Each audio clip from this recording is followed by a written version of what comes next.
Bonjour à tous. Donc, nous vous retrouvons pour cette seconde session du Printemps de l'économie, consacrée à la stabilité de la finance internationale depuis 2008. Donc, question de prime abord qui peut paraître complexe. Donc, avant toute chose, il convient de définir la stabilité financière. Donc, d'après la Banque centrale européenne, c'est une situation dans laquelle le système financier est capable de résister aux chocs et de résorber les déséquilibres financiers.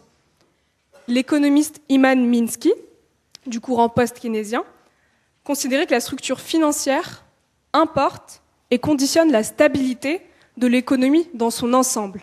L'instabilité financière est synonyme d'instabilité macroéconomique et de sous-emploi. Selon lui, l'instabilité est la règle. La crise des subprimes de 2007 a conduit, comme tout le monde le sait, à une forte instabilité des marchés financiers, à une défaillance d'établissements bancaires et financiers et à un risque systémique. Donc le risque systémique, c'est le risque de propagation à l'ensemble du système financier. Des grandes réformes financières ont donc suivi cette crise. Elles ont avant tout visé à prévenir, à corriger cette instabilité financière. Donc nous reviendrons plus en détail sur ces diverses réformes. Pourtant, aujourd'hui, en mars 2017, des éléments nous poussent à croire que la finance internationale risque à nouveau cette forte instabilité. Des éléments tels que le shadow banking, le trading, le niveau global d'endettement privé et public qui est en hausse, mais d'autres éléments plus politiques, la politique économique de Donald Trump, la politique menée par l'Union européenne et évidemment les conséquences du Brexit. Donc, en définitive, la crise financière de 2007 a donné lieu à des réformes nationales et internationales d'ampleur, mais celles-ci sont-elles suffisantes pour éviter une nouvelle crise mondiale? Donc, pour répondre à cette question, je vais donc vous présenter nos invités. Donc, honneur aux dames.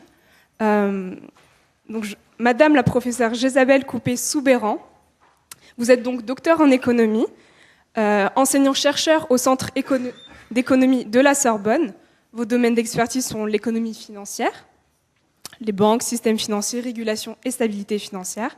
Vous êtes également maître de conférences à l'Université Paris 1 Sorbonne, concert éditorial au CPI et évidemment auteur de multiples publications dans des revues scientifiques, d'ouvrages et de rapports officiels. Ensuite, Laurent Clerc, vous êtes donc normalien agrégé, ancien économiste à la Banque d'Angleterre, à la Banque centrale européenne et à l'OCDE. Vous avez occupé divers postes à la Banque de France et vous êtes aujourd'hui directeur de la stabilité financière dans cette institution. Donc vous êtes notamment chargé de la surveillance des marchés financiers, des institutions financières et de suivre la régulation internationale. Christian Chavagneux, vous êtes également docteur en économie. Vos thèmes de recherche sont la finance internationale et l'économie du développement, entre autres. Vous êtes éditorialiste d'Alternatives économiques et d'Alter Eco Plus. On vous retrouve également dans des émissions à la radio, notamment On n'arrête pas l'écho sur France Inter tous les samedis matins.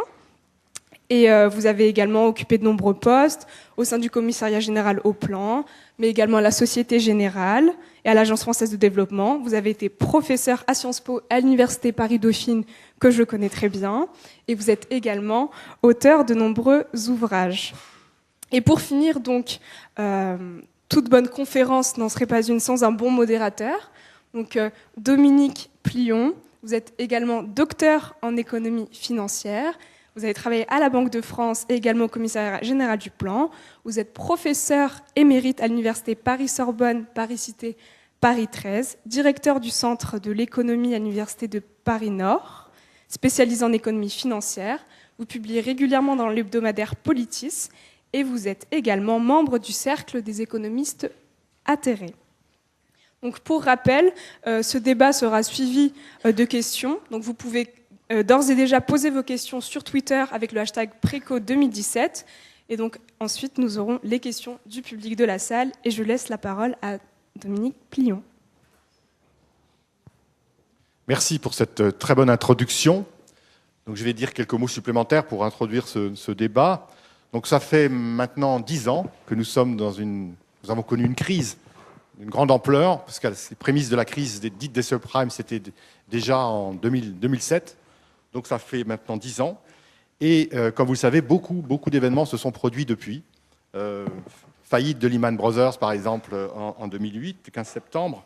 Crise des dettes souveraines en Europe, car l'Europe a été une des régions du monde, l'Union européenne et la zone euro, particulièrement frappées par cette crise. Crise des dettes souveraines qui a un lien direct avec la crise financière, puisque les gouvernements, en aidant, en venant à la rescousse des banques, eh bien, ont alourdi leurs dettes, et aussi en soutenant l'économie, eh bien, ceci a contribué au creusement des dettes, avec des effets souvent dramatiques sur certains pays. On pense aux pays d'Europe du Sud et de la Grèce en particulier. Mais pendant cette période aussi, on a eu des choses très intéressantes, très nouvelles relativement, si on peut dire. C'est-à-dire qu'on a vu une montée en puissance spectaculaire des banques centrales qui sont intervenues massivement auprès des banques pour éviter un effondrement et notamment la propagation du risque systémique dont vous avez parlé. Et il y a eu aussi une vague importante de réformes, à la fois au niveau national, des lois bancaires dans pratiquement tous les pays, aux États-Unis, la loi Dodd-Frank dont on parle beaucoup ces jours-ci, mais aussi bien sûr en Europe, et aussi des réformes internationales.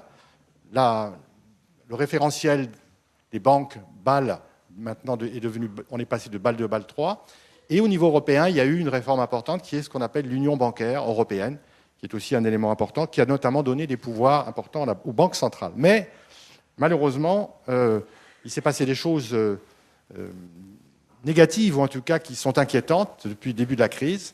On est rentré dans une grande récession, ce que les économistes appellent la grande récession, c'est-à-dire un ralentissement durable de la croissance. Donc il y a déjà eu des débats, et il y aura des débats pendant ce printemps de l'économie sur cette question de la durée de ce ralentissement de la croissance. Est-ce que c'est un phénomène qui va se poursuivre? C'est la thèse de la stagnation séculaire. Est-ce que c'est quelque chose qui va s'interrompre avec un rebond de la croissance? C'est un élément très important et qui a évidemment un lien direct avec la crise. Et puis, vous l'avez dit, il y a une montée des dettes. Et ce qui est important, c'est que la montée des dettes, elle est globale. D'une part, elle touche tous les secteurs, privés, publics, mais aussi le secteur financier. Et elle est globale parce qu'elle touche toutes les régions du monde. En particulier, l'élément relativement nouveau, qui est important peut-être pour la suite, c'est la montée en puissance de la dette dans les pays dits émergents, à commencer par la Chine. Donc ça, c'est un point tout à fait important qui mérite d'être particulièrement étudié, analysé pour comprendre la Suisse. Alors évidemment, dans ce contexte, on se pose beaucoup de questions. Le citoyen et le chercheur sont amenés à s'interroger sur la suite. Est-ce qu'on va maîtriser cette instabilité? Est-ce qu'au contraire, elle va redémarrer? Les deux thèses sont en présence. D'ailleurs, vous allez voir dans le débat qu'il y a des arguments dans les deux sens. Voilà. Alors, il y aura donc 3 interventions successives. Jésabel Coupé-Soubeyran commencera, et elle se posera en particulier, Jésabel, 2 questions. La première, c'est: sommes-nous mieux protégés en 2017 qu'à la veille de la crise? Et puis, d'autre part, est-ce que les agents économiques, et particulièrement les acteurs financiers, ont modifié leur comportement? C'est-à-dire que désormais, ils gèrent mieux les risques, ils prennent moins de risques. Ce genre de question est tout à fait important, évidemment, pour comprendre la suite. Ensuite, Laurent Clerc, donc, lui, nous présentera les réformes qui ont été menées à sa place à la Banque de France. Donc, il a pour responsabilité la direction de la stabilité financière. Donc, il regarde et il suit de près toutes les réformes en cours en Europe, en France, en Europe et bien au-delà. Donc, la question, qui se posera, c'est: est-ce que le système financier est plus résilient? Et d'autre part, est-ce que ce qui a été fait est suffisant? Voilà, c'est le genre de questions qu'évidemment on est amené à se poser. Et puis le troisième intervenant sera Christian Chavagneux, qui est rédacteur en chef d'Alter Eco, comme vous le savez, qui connaît bien, qui fait des chroniques très régulières, tant dans le journal que sur les ondes, sur ces questions d'instabilité ou de risque financier. Et il s'interrogera par exemple sur la question très importante qui a été mise au grand jour à l'occasion de la crise, c'est le rôle des grandes banques, qu'on appelle les banques systémiques, qui sont une menace potentielle pour la stabilité du système financier. Mais il regardera aussi la question des paradis fiscaux et réglementaires, car c'est aussi une dimension tout à fait importante. Voilà. Et puis, il s'interrogera sur quelque chose qui nous inquiète, c'est la possibilité de l'avènement d'un nouveau cycle qu'on pourrait qualifier d'un cycle de déréglementation financière, et ce qui évidemment serait particulièrement malvenu dans la période actuelle, mais voilà, c'est un point qu'il faut analyser, c'est ce que fera Christian. Voilà, donc 3 interventions par 3 personnes hautement qualifiées sur ces sujets, donc je pense que ça sera quelque chose, et très pédagogue, vous le verrez, je pense, donc ça sera très intéressant, je crois, et ils vont faire leurs interventions d'1 quart d'heure à peu près chacun, et puis ensuite, la parole vous sera donnée. Voilà, donc je commence par Jézabel, si tu veux bien. Merci beaucoup. Merci pour cette invitation. Donc, bon, je vais donc entamer la première présentation. Donc, la question essentielle, effectivement, c'est la question de savoir si on est mieux protégé qu'avant la crise pour parer à un choc financier. Alors, on peut dire un peu, oui, grâce aux réformes bancaires et financières. On va entrer un peu dans le détail de ces réformes ensuite, mais pas assez. Pourquoi ? Parce que, on le verra, on aura l'occasion d'en discuter, ces réformes ne sont pas allées suffisamment loin, il aurait fallu les approfondir, et au lieu de les approfondir, eh bien, on est en train plutôt aujourd'hui de les stopper. Et ce que je voudrais souligner, en préambule, c'est que, au fond, même si cette question est essentielle, elle n'est pas suffisante. Pourquoi ? Parce qu'une crise financière, ça ne tombe pas du ciel. L'instabilité financière, elle est inhérente au fonctionnement du système. Elle est engendrée par les comportements dans le système. Et par conséquent, eh bien, la question qu'il faut se poser, c'est pas tant la question de savoir si on est prêt face à un choc. C'est parce que l'instabilité financière, c'est justement pas un choc exogène. D'accord ? Donc la question qu'il faut se poser, en fond, c'est la question de savoir si les comportements des acteurs à l'intérieur du système ont suffisamment changé. Est-ce qu'ils sont aujourd'hui tels qu'ils engendreront moins d'instabilité financière qu'hier ? Et vous allez le voir, je ne veux pas gâcher le suspense, mais je ne suis pas très optimiste, en fait, quant à cette question. Alors, ça nous renvoie à pas mal d'autres questions. D'accord ? Donc, la question que l'on va se poser, c'est bien sûr la question des réformes. Est-ce qu'elles ont été suffisantes ? Et je ne serai pas la seule à en discuter. Et puis, la question plus précise de savoir si, précisément, ces réformes ont pu infléchir le comportement des banques. Est-ce que ces réformes ont permis de rendre les banques plus solides qu'auparavant ? Alors, comment observer cela ? Eh bien, en regardant si les banques sont moins endettées qu'avant la crise. Ou, pour le dire autrement, est-ce qu'elles sont plus capitalisées qu'avant la crise ? Et quelle paire de lunettes on regarde pour observer ce niveau de capitalisation ?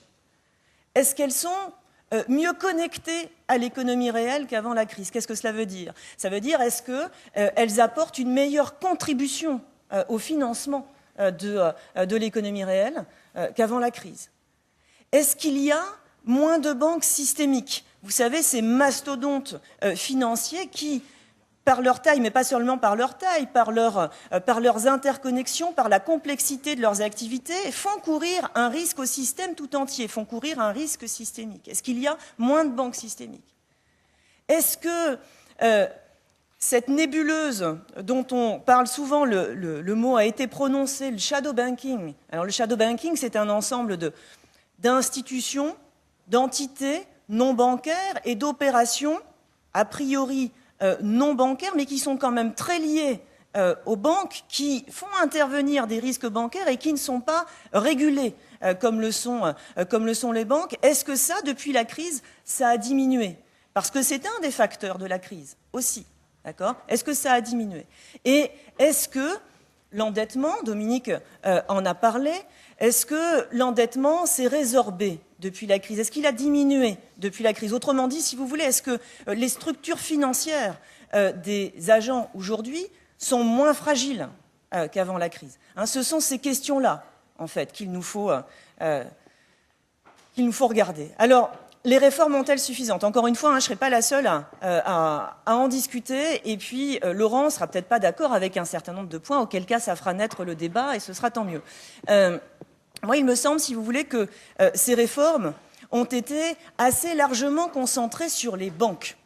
Or, eh bien, le risque d'une crise systémique, s'il implique en premier lieu les banques, il n'implique pas que les banques. D'accord ? Donc le fait de concentrer essentiellement les réformes sur les banques, ça peut être, si vous voulez, quelque chose de problématique. En tout cas, ça peut faire dire que ces réformes sont insuffisantes.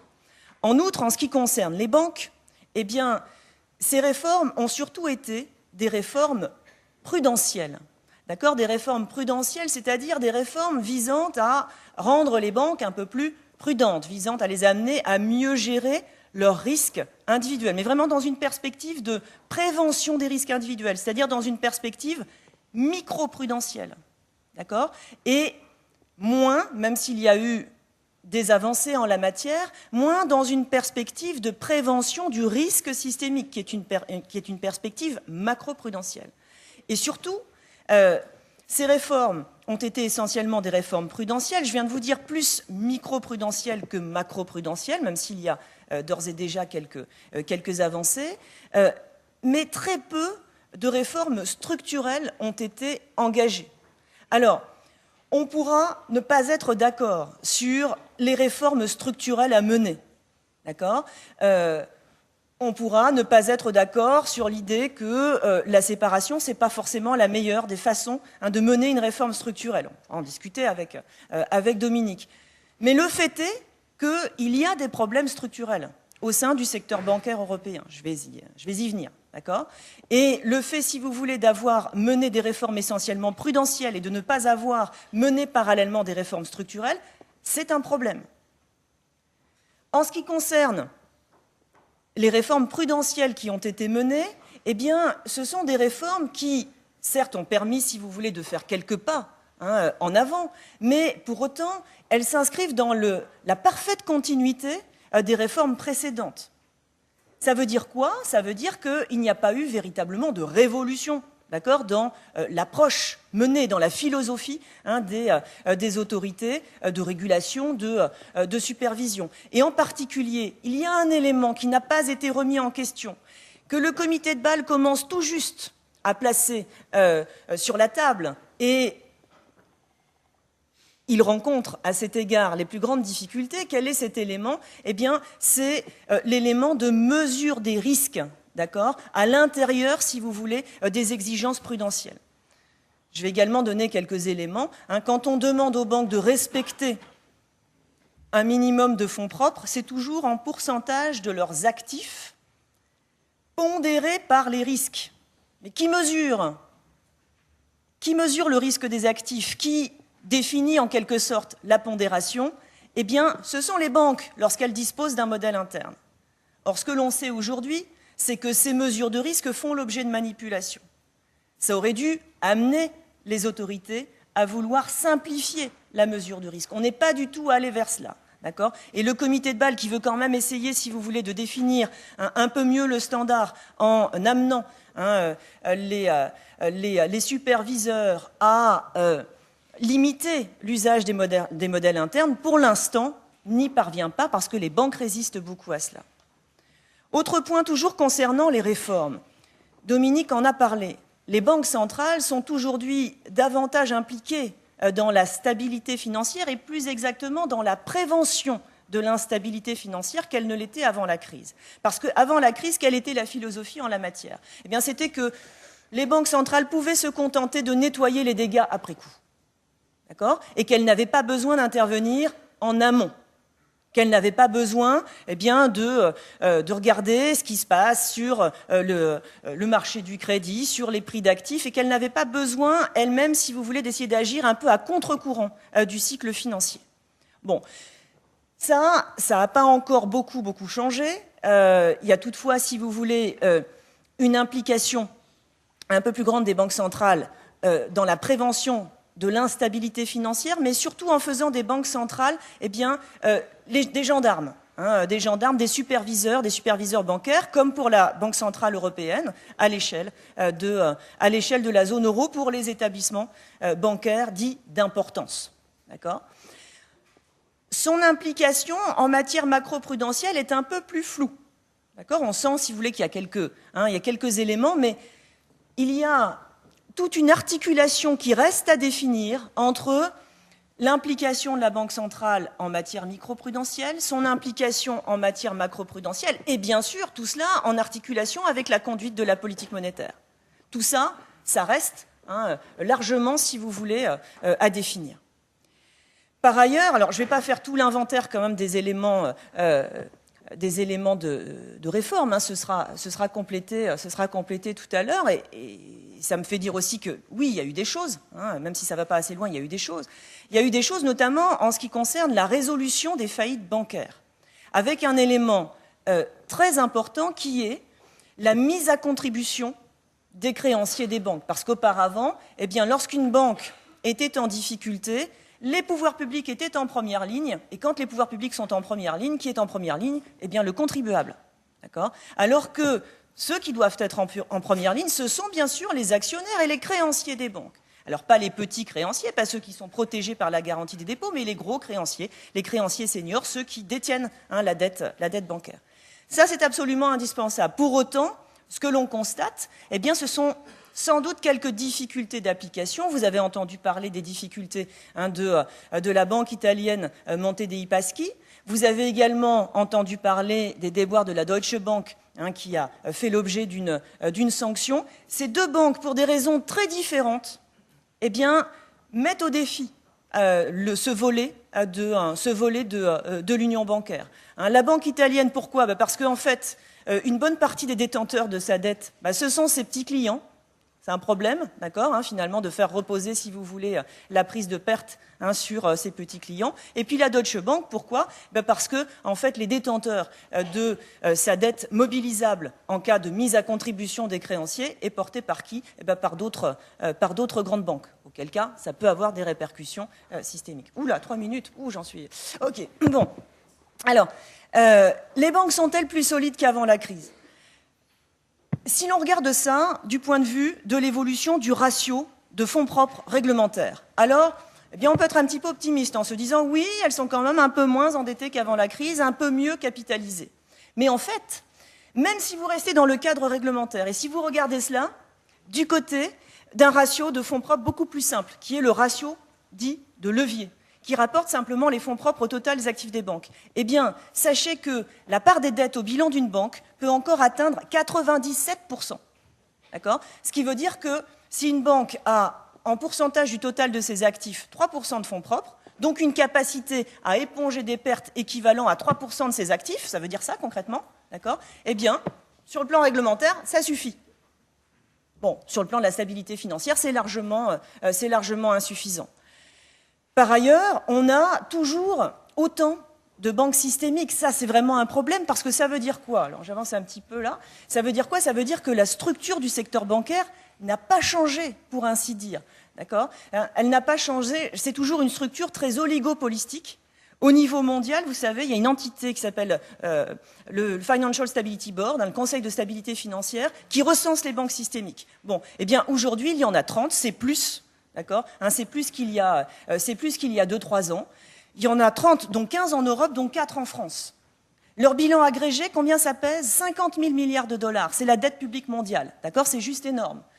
Et puis, cet oligopole, eh bien, c'est précisément, si vous voulez, la structure qui peut favoriser des ententes, des fraudes, et qui explique les sanctions dont ces grandes banques aujourd'hui font l'objet. Donc la concentration du secteur est toujours aussi élevée et c'est ça le problème de structure. C'est ça le problème auquel il faut remédier et c'est un problème que les réformes, pour l'instant, si vous voulez, n'ont pas attaqué. Alors, autre point, ces banques systémiques, on pourrait se dire que ce sont des banques qui servent au mieux, si vous voulez, leur pays d'origine et qui contribuent le mieux au financement de l'économie. En réalité, ce n'est pas le cas. Non seulement elles sont fragiles parce qu'elles font courir un risque systémique, mais en plus, elles surfacturent le consommateur de services bancaires et financiers et elles ne contribuent pas. En tout cas, ce ne sont pas celles qui contribuent le plus en part relative dans leur bilan, si vous voulez, au financement de l'économie. J'aime bien l'expression de Dominique à propos de ces banques. Souvent, Dominique parle de colosses aux pieds d'argile. Voilà ce que sont les banques systémiques. D'accord ? Des colosses aux pieds d'argile qui sont faiblement capitalisées. Et cette faible capitalisation fait que elles sont peu aptes, si vous voulez, à faire face à des difficultés. Et surtout, cette faible capitalisation, eh bien, contrairement à l'idée que l'on peut s'en faire, et contrairement à l'idée qui est souvent véhiculée par les banques, elle ne va pas de pair avec relativement plus de crédit à leur bilan. Au contraire, elles sont faiblement capitalisées et la part du crédit à leur bilan est faible. D'accord ? Et bon, ça c'est un aspect qui est bien renseigné notamment dans des travaux récents de la Banque des règlements internationaux, qui montrent que les banques qui sont les plus capitalisées, les banques qui sont les plus capitalisées sont celles qui contribuent le mieux au financement de l'économie, celles qui ont la part de crédit à l'actif de leur bilan la plus importante. D'accord ? Bon, on reviendra sur ce point. Qu'est-ce que j'avais ? J'ai plus de temps, c'est dommage. Allez, encore peut-être une dernière idée, parce que j'avais des choses à vous dire à propos du shadow banking. Est-ce que ça a diminué ? Non, ça n'a pas diminué. C'est pas la faute à la réglementation bancaire. C'est pas parce qu'on a renforcé la réglementation bancaire que le shadow banking a poursuivi son essor. Ça, on entend souvent cette idée. C'est précisément parce qu'on n'a pas suffisamment joué sur les liens. On n'a pas suffisamment réduit les liens entre banque et shadow bank. Et c'est ça qu'il faut réduire, si on veut réduire le shadow banking. Est-ce qu'il y a moins de dettes ? Non, il n'y a pas moins de dettes, il y en a plus. C'est parfaitement bien renseigné par les travaux de Michel Aglietta au CEPI. Allez regarder les contributions de Michel sur ce point. Et comme le disait Dominique tout à l'heure, ce qu'on voit notamment augmenter à ce niveau, c'est la dette des pays émergents qui sont extrêmement exposés au changement d'orientation de la politique monétaire américaine, au relèvement des taux américains. Bon, donc, conclusion, est-ce qu'on sait d'où viendra la prochaine crise ? Bien sûr que non, d'accord ? Ça, on ne le sait jamais. En revanche, ce qu'on sait, c'est que en cas de nouveau tsunami financier, eh bien, les petites digues qu'on a installées, elles ne suffiront pas. Et puis surtout, comme je vous le disais tout à l'heure, il faut regarder à l'intérieur des digues. Et à l'intérieur, il faut observer les comportements et les pratiques à l'intérieur des digues. Et ces comportements, ces pratiques n'ont guère changé. Ce qui veut dire qu'on est, pour ainsi dire, si vous voulez, toujours autant exposé qu'auparavant à un risque d'instabilité financière. Bon, j'ai dit à peu près la moitié de ce que je voulais dire, mais c'est pas... Mais il y aura des questions tout à l'heure qui te permettront de développer plus les idées que tu n'as pas pu faire, pu développer. Alors, Isabelle a montré les avancées, c'est l'histoire du verre à moitié vide et à moitié plein, et aussi ce qui reste à faire. Donc, Claire va nous présenter justement les avancées qui ont été réalisées, qui sont significatives, même si elles sont insuffisantes. Donc, voilà le thème central peut-être de la présentation de Laurent, à qui je passe la parole. Merci. Bon, je vais essayer de vous convaincre que le verre est à moitié plein. Ça va être compliqué. Alors, la question, c'est: le système financier est-il plus résilient qu'en 2008 ? Donc, ma réponse, c'est oui. Je vais essayer de vous démontrer que c'est bien le cas. Ça va être difficile après la démonstration brillante qui vient d'être faite. Est-ce que c'est suffisant ou est-on à l'abri d'une nouvelle crise financière ? Non. Donc, la question, c'est pourquoi ? Alors, il y a plusieurs raisons. La première, c'est que, évidemment, il n'y a pas de régime réglementaire qui permette d'éviter complètement une crise. L'objet, c'est de réduire à la fois la probabilité et le coût des crises bancaires, mais le risque zéro n'existe pas.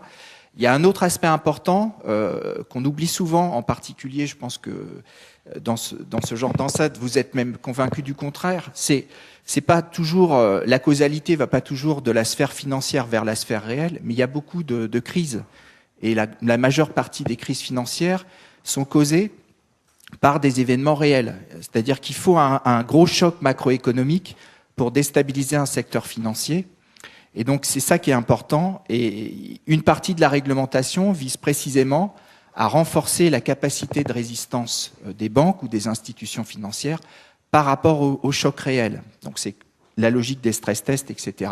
Ça ne veut pas dire que la finance n'est pas dangereuse. Comme on l'a vu tout à l'heure, effectivement, il y a des mécanismes endogènes qui font que dans la sphère financière, on a des mécanismes d'accélération, mais il ne faut pas oublier cette double causalité. Alors, l'objet de la réglementation, c'est précisément de changer les comportements et les incitations. Parfois, ça marche pas, c'est ce qu'on va essayer d'illustrer. Alors, sur la réglementation, donc depuis la crise, il y a eu un certain nombre de mesures qui ont été prises par le G20. Il y a 4 axes principaux. L'objectif, c'est de couvrir l'intégralité du système financier. Le premier axe, c'est rendre les institutions financières plus résistantes. Alors, c'est pas seulement les banques, c'est aussi les assurances, les infrastructures de marché, les entités du shadow banking. Donc l'idée ici, c'est à la fois de renforcer leur capital et puis aussi leur capacité d'absorption des pertes. Le deuxième objectif, c'est mettre fin à ce qu'on appelle le too big to fail, c'est-à-dire l'existence d'institutions qui sont tellement systémiques que ça force en fait les États à intervenir pour les sauver, pour sauver le système économique et financier. Et ça crée des incitations à la prise de risque, puisque quand vous savez que vous allez être sauvé, vous avez une incitation à prendre le risque. On dit souvent, on privatise les bénéfices et on mutualise les pertes. Donc ça, c'est un des aspects importants. Et donc là, c'est vraiment le domaine des incitations. Le troisième aspect, c'est rendre les marchés dérivés, donc OTC, plus sûrs. Alors un marché OTC, c'est un marché de gré à gré, c'est-à-dire un marché dans lequel les transactions s'opèrent entre deux agents. Alors aujourd'hui, c'est entre deux ordinateurs, sans que le superviseur ne puisse complètement surveiller tout ça. Alors les marchés dérivés, c'est des marchés sur lesquels on se couvre contre des risques, mais on prend aussi parfois des positions spéculatives. Et quand ça échappe à l'œil du superviseur, on ne connaît pas les montants des risques qui sont pris, ni la façon dont ces risques sont gérés. Donc il y a un gros effort qui est fait pour forcer les transactions à passer sur des marchés qui sont soit organisés, soit par des chambres de compensation, et d'enregistrer aussi toutes les transactions auprès de registres de données, donc ce qui permet d'avoir une meilleure connaissance des transactions financières. Et puis un dernier aspect qui vise à transformer le shadow banking en financement sain de marché. Alors le shadow banking, on en a parlé, c'est tout le financement qui se fait en dehors du système bancaire traditionnel. Donc quand on dit en dehors, ça veut dire aussi que les règles qui s'appliquent aux banques ne s'appliquent pas, ou pas intégralement, ou différemment à ces entités-là. Alors, ce n'est pas que du négatif, le shadow banking, ça apporte aussi des sources de financement supplémentaires. L'idée, c'est de faire en sorte que ces sources de financement soient saines. Alors, dans le programme réglementaire, vous avez différents axes. Je ne vais pas tous les détailler, je vais simplement parler des colonnes. Il y a 3 colonnes qui sont présentées. Alors, la colonne de gauche, c'est les plus grosses patates, c'est les aspects les plus avancés. Donc c'est principalement sur BAL 3, donc le renforcement de la capacité de résistance des banques. C'est le traitement des institutions systémiques, donc c'est à la fois leur identification, les surcharges et les procédures de résolution. Et puis un troisième aspect qui est relativement bien avancé, c'est le développement des chambres de compensation et donc la standardisation croissante des produits qui sont utilisés sur ces marchés. Ensuite, vous avez un deuxième bloc pour lequel il y a eu des avancées significatives, mais encore beaucoup de travail à faire. Donc les indices, le shadow banking, on en a parlé, les agences de notation. Et puis un dernier bloc dans lequel il y a eu quelques avancées, mais pas suffisantes pour assurer encore une stabilité économique. Alors il y a les rémunérations, c'est important sur les incitations, puisque c'est là où se trouve la prise de risque au niveau des traders, par exemple, ou au niveau des institutions individuelles. Il y a des aspects dont Christian parlera aussi sur le financement offshore. Et puis, il y a quelque chose qui n'a absolument pas bougé, c'est les normes comptables, c'est-à-dire la façon dont vous enregistrez les résultats avec des divergences énormes entre les différentes juridictions. Alors ici, c'est un tableau, vous ne voyez pas grand-chose, mais c'est un tableau qui a été mis en place après les réformes. Chaque juridiction, en fait, évalue le degré d'avancement des réformes qui sont mises en place chez son voisin. Alors ici, dans les colonnes, vous avez les différents axes dont j'ai parlé, avec un détail. En ligne, vous avez les pays. Le vert, ça représente les endroits où les réformes ont été adoptées au niveau des juridictions. Le rouge, c'est quand ce n'est pas fait. Le jaune, c'est quand c'est en cours. Et puis, vous avez des petites lettres à l'intérieur. Le C, ça veut dire compliant, ça veut dire que la transposition nationale ou dans la juridiction est conforme avec la réglementation internationale. Marginally non compliant, MFC, ça veut dire que c'est à peu près en ligne, mais pas complètement. Et puis, vous avez non compliant ou matériellement non compliant, ça veut dire que là, ça a été mis en place, mais pas de façon sérieuse. Ce qu'on voit dans ce tableau, c'est qu'en fait, vous avez des domaines dans lesquels c'est bien avancé. Donc, on retrouve la capitalisation des banques, les mesures de liquidité. Où c'est en cours et pas encore suffisamment avancé, c'est tout ce qui est donc la mise en place des chambres de compensation, l'application des marges sur les transactions donc de gré à gré. Et puis les endroits où il y a vraiment beaucoup de retard, c'est le rouge et le rose, c'est principalement sur le shadow banking. Alors sur la capitalisation des banques, eh bien, il y a eu un effort assez considérable de recapitalisation des banques. On estime que pour les grandes banques, le niveau de capital a été multiplié par 7 à 10. Ici, vous avez la répartition des banques européennes en fonction de leur niveau de capital. Ce que vous voyez, c'est que, en rouge, c'est la fraction des banques européennes dont le niveau de capital est inférieur à 9%. Vous voyez qu'à partir de 2013, il n'y a pratiquement plus aucune banque européenne dont le niveau de capital est inférieur à ce niveau-là.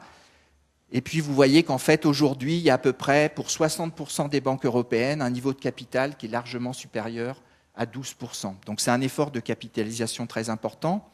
À côté de ça, on a mis en place des capacités d'absorption. Donc, on demande aux banques d'avoir dans leur bilan non seulement du capital, mais d'autres titres qui pourront être reconvertis en dette, ou des titres de dette qui pourraient être reconvertis en capital pour éponger les pertes. Ce qu'il faut retenir, c'est qu'en gros, ça double le montant des exigences pour ces banques. Donc, on passe à des niveaux qui sont ciblés autour de 16,5% à partir de 2019, près de 20% en 2022, avec une évolution qui suivra.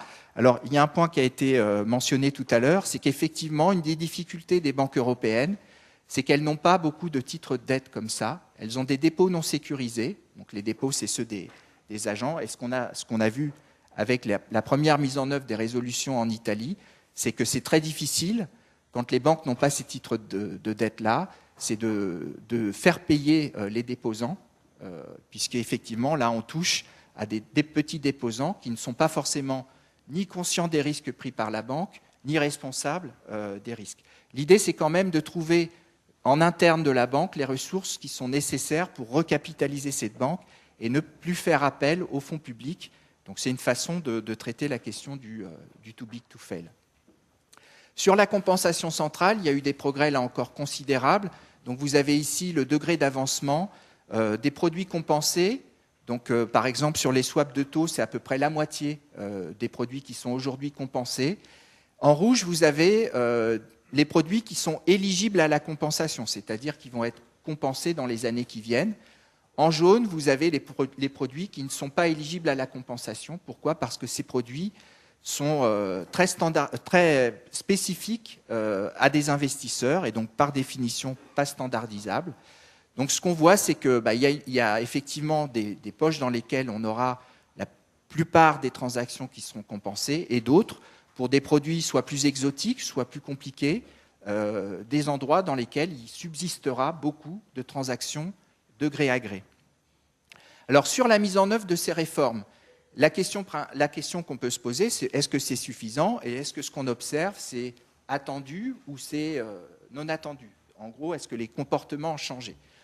Alors c'est assez compliqué de faire le départ. Donc ici, vous avez tout d'abord l'évolution des volumes de prêts aux pays émergents. Ce qu'on constate depuis la crise, et ça s'est accentué par la suite, c'est que les volumes de prêts distribués par les banques, en particulier les banques européennes, aux pays émergents, ont fortement diminué. Alors c'est positif dans une certaine mesure, puisque ça veut dire aussi que les banques, en fait, ont diminué les volumes de crédits les plus risqués, le prix de ces crédits plus risqués a augmenté, donc il y a une contraction. L'effet indésiré, ça peut être de dire aussi, finalement, les banques, elles sont contraintes, et ça se reporte en particulier sur les pays qui peuvent en avoir le plus besoin, d'où peut-être la montée de l'endettement sur les marchés de ces pays. Le deuxième aspect, c'est la croissance continue du shadow banking. C'est la courbe violette. Je ne sais pas si vous voyez bien les couleurs. Je ne sais pas s'il y a un pointeur. Bon, c'est la deuxième en partant du haut. Ce qu'on voit, c'est que les volumes des actifs bancaires ont continué de croître jusqu'en 2010. Et puis ensuite, vous avez une stagnation qui représente à la fois l'impact des réformes, mais aussi le fait que les économies ont cessé de croître. Mais ce qu'on voit, c'est que le shadow banking, lui, a continué d'augmenter. Là encore, c'est soit positif parce que ça veut dire que effectivement, on a trouvé des financements alternatifs au financement bancaire, donc des financements de marché. Est-ce que c'est des financements qui sont plus sains qu'auparavant ? Ça, c'est pas sûr. On voit en particulier se développer des nouvelles formes d'intermédiation, beaucoup plus risqués, qui échappent à toute réglementation, et là, c'est problématique. Monde. Alors, ici, c'est effectivement sur le monde. Alors, ce qu'il y a quand même, c'est que ce qui s'est amélioré, c'est la couverture de ce secteur. Et ici, vous avez maintenant des rapports réguliers qui sont publiés tous les ans de façon de plus en plus détaillée sur ce secteur qui, auparavant, échappait quand même très largement au radar du régulateur. Ce qu'on voit apparaître aussi, c'est des nouveaux acteurs. Donc là encore, est-ce que c'est un risque, une opportunité? Donc en particulier les fintech. Alors aujourd'hui, les fintech, c'est la contraction de finance et technologie. Donc c'est des nouvelles entités qui se développent en utilisant les progrès réalisés par la digitalisation. Pour l'instant, c'est des montants qui sont très faibles des financements. C'est moins de 2% des financements en France, par exemple. Mais c'est une croissance qui est exponentielle. Alors il y a plusieurs raisons. Il y a la réglementation. Donc évidemment, quand on réglemente les banques, on incite à l'innovation financière pour contourner la réglementation. Il y a l'environnement de taux bas qui fait qu'un certain nombre d'activités bancaires sont moins rentables, donc on va chercher du rendement ailleurs. Il y a l'essor de la technologie qui permet de produire des services financiers plus directement accessibles aux clients, avec une vaste gamme de produits qui sont offerts. Donc là encore, est-ce que c'est un risque, une opportunité? Est-ce que ça permet de contourner justement les risques qui ont été mis en avant par Isabelle sur le secteur bancaire? Ce qu'on voit apparaître aussi, c'est des inquiétudes sur la liquidité des marchés. Ici, vous avez l'évolution des transactions sur le marché des repos. Le marché des repos, c'est des marchés qui sont très importants pour le financement de l'économie. Un repo, c'est un échange de liquidité. Donc, on gagne de la liquidité ou on emprunte de la liquidité contre des titres. Alors, le problème du repo, c'est que quand ça se développe trop, ça permet d'augmenter l'endettement. Ce n'est pas forcément sain. Donc il y a eu une très forte amplitude des réformes sur les marchés des repos. Donc ce qu'on voit, c'est une contraction au niveau américain, une stabilité au niveau européen. Là encore, est-ce que c'est souhaitable ou pas? C'est ambigu, puisque d'un côté, c'est précisément ce à quoi visaient les réformes. Donc on a là encore une diminution des transactions les plus risquées, un meilleur pricing du risque, donc une augmentation du coût de ces opérations qui explique la diminution. Mais il y a aussi parfois des réglementations qui vont un peu loin et qui empêchent les banques de jouer un rôle très important sur le marché, qui est le rôle de market maker, donc de facilitateur des opérations. Donc les banques, souvent, elles se placent comme acheteurs ou comme vendeurs pour permettre les transactions. Et avec l'augmentation des réglementations, le coût de portage de ces opérations devient très élevé et parfois dirimant. Alors le dernier point, qui illustre aussi ces risques sur la liquidité de marché et puis qui est en lien aussi avec l'essor de la digitalisation, sans qu'on puisse nécessairement faire un lien de cause à effet, c'est la multiplication des épisodes dits de flash crash. Donc un flash crash, c'est un épisode de rupture très rapide, oui j'ai fini, sur un marché. Ça dure quelques minutes, mais en l'espace de quelques minutes, vous pouvez perdre jusqu'à 60% de la valeur d'un titre ou d'une valorisation boursière. Alors, ce qui est inquiétant, c'est que ces phénomènes se multiplient et sur des marchés qui sont considérés généralement comme très liquides. Alors, vous avez ici différents exemples. Le premier, c'est sur les marchés des actions. Le deuxième, c'est sur le marché des bons du Trésor américain. Le troisième, c'est sur le marché des ETF. Donc, c'est des instruments financiers qui sont liés à l'essor de ce qu'on appelle la gestion passive. Donc les investisseurs sont intéressés pour répliquer le rendement de certains indices. Donc c'est relativement liquide, mais là encore, vous avez des chocs comme ça. Et le dernier, c'est sur le marché des changes. Bon, c'est lié à un choc macro, c'est le Brexit. Mais ce que vous voyez, c'est que vous avez des effets qui sont très déstabilisants. Alors ça illustre plusieurs choses, en particulier l'absence de liquidité, puisque souvent, c'est lié au fait que des transactions relativement larges génèrent des pertes importantes. Et ça, c'est amplifié par des comportements financiers. Donc, c'est la question des mécanismes endogènes. Et je terminerai là-dessus. Et c'est pour ça que c'est compliqué à régler en finance. Vous avez des mécanismes endogènes qui vont créer ces phénomènes d'accélération et d'amplification financière qui créent les crises. Et le paradoxe, c'est que ces mécanismes d'amplification sont souvent liés à des mécanismes de gestion individuelle du risque. C'est-à-dire que pour vous protéger contre le risque, vous allez demander par exemple des garanties sous forme de collatéral, donc c'est des titres ou des biens que vous allez mettre en garantie. Et donc, quand la valeur de ce bien augmente, vous allez être amené à demander des garanties supplémentaires. C'est ce qu'on appelle des appels de marge sous forme de liquidité. Et si la banque ou l'institution financière n'est pas liquide ou si les marchés ne le sont pas, elle va être obligée de vendre sur le marché, ce qui précipite la baisse des cours, ce qui fait augmenter les appels, et donc ça crée ces mécanismes endogènes d'accélération. Donc la réglementation, quand elle essaye, surtout quand elle a une dimension microprudentielle, de renforcer tout ça, c'est des exigences supplémentaires qui vont dans ce sens-là. Et le paradoxe, c'est que quand tout le monde met en place en même temps ces instruments, ça crée aussi des phénomènes déstabilisateurs. Donc ça explique un petit peu la difficulté de réglementer ces marchés-là. Donc en conclusion, les marchés financiers, les institutions sont devenues plus résilientes. On l'a vu, les réglementations ne sont pas encore complètes. Alors il y a des risques sur leur degré de finalisation.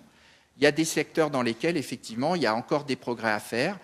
Et donc tout ça pour dire qu'on n'est pas à l'abri, effectivement, d'une nouvelle crise. Et on ne connaît pas non plus quelle sera la source de cette nouvelle crise. Merci beaucoup. Merci Laurent. Donc là, nous avons eu un exposé, une présentation très complémentaire sur le contenu, mais aussi sur le ton. Donc Laurent, sans cacher les difficultés et les problèmes encore à résoudre, a eu une tonalité plutôt, je dirais, encourageante. Et là, il est totalement dans son rôle de banquier central. Le rôle du banquier central, c'est aussi notamment de rassurer les acteurs, les marchés. Et c'est important, car on sait que la confiance est essentielle dans le domaine financier. Les crises sont souvent apparaissent quand il y a une rupture de confiance. Donc, on ne critiquera pas notre ami Laurent de jouer ce rôle, puisque c'est tout à fait important, mais il n'a pas caché, en effet, les difficultés encore à résoudre et ce qui pourrait se produire très prochainement.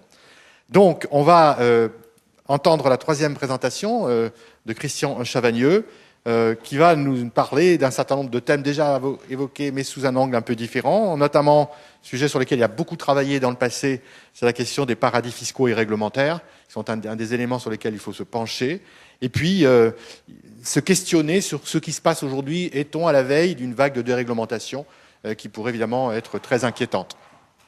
Merci Dominique. Oui, c'est bon, ça marche. Merci Dominique. Je vais tout à fait m'inscrire dans la lignée des deux présentations précédentes. Laurent, fais attention parce que ton verre est aux 3/4 vide. Là. Je ne sais pas si c'est un signe sur la réglementation.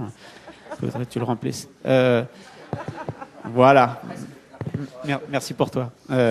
Alors, il n'y a pas, même si le verre est complètement rempli, comme l'a dit Laurent, il n'y a pas de risque zéro. Merci. Merci. S'il y a pas de risque zéro, et on est entièrement d'accord, même avec la meilleure réglementation la plus complète possible, on ne peut pas prévoir les crises financières. Néanmoins, il y a quand même des périodes historiques pour lesquelles il y a moins de crises et des périodes pour lesquelles il y a plus de crises. Et comme par hasard, les périodes historiques dans lesquelles il y a le moins de crises, c'est les périodes où la finance est bien régulée. Donc vraiment, la question qui se pose, c'est celle qu'on a abordée depuis le début, c'est est-ce que tous les efforts qu'on a faits depuis 2007-2008 nous permettent d'aller plus loin. Alors, ce qui nous intéresse, c'est de regarder ce qu'on appelle les banques systémiques. Une banque systémique, c'est une banque qui est tellement importante que si elle a des problèmes toute seule, eh bien, ça impactera l'ensemble du système bancaire national, voire mondial. Ça peut impacter l'ensemble du système bancaire mondial. Et donc, on s'intéresse de manière plus centrée sur ces banques systémiques. Et là, on a la Réserve fédérale américaine qui a sorti un document le 27 février, c'est tout récent. Et elle nous dit, bon, voilà, on a mis des régulations en place, mais c'est pas suffisant. Pourquoi? Il y a 3 problèmes. Le premier problème, c'est que on sous-estime la probabilité d'une crise dans l'une de ces fameuses grandes banques systémiques. Donc aujourd'hui, les réglementations, qu'elles soient mises en œuvre ou qu'elles ne soient pas mises en œuvre, mais même si elles sont mises en œuvre, c'est la Banque centrale américaine qui nous dit, on sous-estime le fait que ça peut exploser. Deuxième problème, qui a été un petit peu abordé par Laurent, les banques, elles ont, pour se financer du capital, elles ont les dépôts, mais elles s'endettent aussi, elles s'endettent à court terme, elles s'endettent à moyen long terme. Plus vous vous endettez à court terme, plus le jour où il y a une crise de confiance et que les autres ne veulent plus vous prêter, plus le poids de votre endettement à court terme est fort, plus ça va poser un problème. On en aura une illustration tout à l'heure. Eh bien, la Banque centrale des États-Unis nous dit on sous-estime le poids de cet endettement de court terme des grandes banques systémiques, celles qui sont les plus risquées. Et puis enfin, la liste exclut trop de banques. On en a une trentaine, mais il y en a plein d'autres. Des banques systémiques, des banques qui, si elles avaient un problème, eh bien, poseraient un problème au niveau de l'ensemble de leur pays, voire au niveau mondial. Donc voilà, c'est quand même 3 critiques assez fortes et elles émanent du banquier central américain. Alors bien sûr, c'est pas le rôle d'un banquier central de dire voilà les 10 banques que vous avez oubliées, parce que ça va créer peut-être un petit mouvement de panique. Donc on n'a pas les noms, mais en tout cas, la Banque centrale des États-Unis nous dit la liste n'est pas assez complète. Alors vous avez une autre façon d'aborder le sujet. Le sujet, c'est Robert Engel. Vous savez qu'il y a un prix de la Banque de Suède en économie. On appelle ça prix Nobel, même si le prix Nobel d'économie n'existe pas. Petit rappel au passage. En tout cas, Robert Engel travaille avec beaucoup d'indicateurs sur les banques, il regarde, il mesure plein de choses et puis il calcule un petit indice de risque. Alors, quand on regarde les banques, vous voyez, j'ai été regarder ça le mardi, le 10 mars, 2017, donc ça date de la semaine dernière, d'il y a 10 jours. Et Robert Engel, quand on lui demande quelles sont les banques les plus risquées en dehors des États-Unis, qu'est-ce qu'il met en premier? BNP Paribas. La Deutsche Bank est deuxième, et puis quand vous regardez la suite de la liste, vous avez Crédit Agricole, Barclays, Société Générale. Donc parmi les 5 banques non américaines les plus risquées, il y a 3 grosses banques françaises. Donc, je ne vais pas dire panique, mais en tout cas, s'il y a un problème de possibles crises, de grandes crises bancaires internationales, eh bien nous, on peut être en première ligne. Il y en a 8 dans la zone euro, des banques systémiques, dont 4 en France. Donc peut-être que il faudrait regarder ça d'un peu plus près, surtout chez nous, parce qu'on est peut-être l'un des pays qui pourrait être une source de crise bancaire importante. Alors pourquoi la CPR, donc, qui est notre régulateur bancaire national, fait chaque année un rapport absolument magnifique sur l'état des banques françaises. Je vous conseille d'aller le lire. Il y a plein d'informations, il y a plein de stats, c'est banque par banque, ça nous donne une idée du système bancaire français. Il y a beaucoup d'informations. Il y en a une. Par contre, il y a une information qu'on ne trouve pas dans ce rapport, c'est les fameux produits dérivés dont Laurent a parlé. Ce sont des produits de couverture, a priori. Vous voulez vous prémunir contre un risque, vous achetez ces fameux produits dérivés. Mais comme ces produits dérivés ont un prix et que les prix bougent, eh bien, on peut spéculer sur la valeur de l'assurance, sur la valeur de la couverture. Et ça a été, les produits dérivés sont à l'origine de toutes les crises financières de l'histoire de l'humanité, des subprimes dans la Hollande jusqu'à aujourd'hui. À chaque fois qu'il y a un problème, il y a une crise financière systémique, donc pas des petites crises, des crises qui ont vraiment créé des crises nationales, voire mondiales. C'est toujours venu des produits dérivés. Donc c'est quand même intéressant de savoir où est-ce qu'on en est.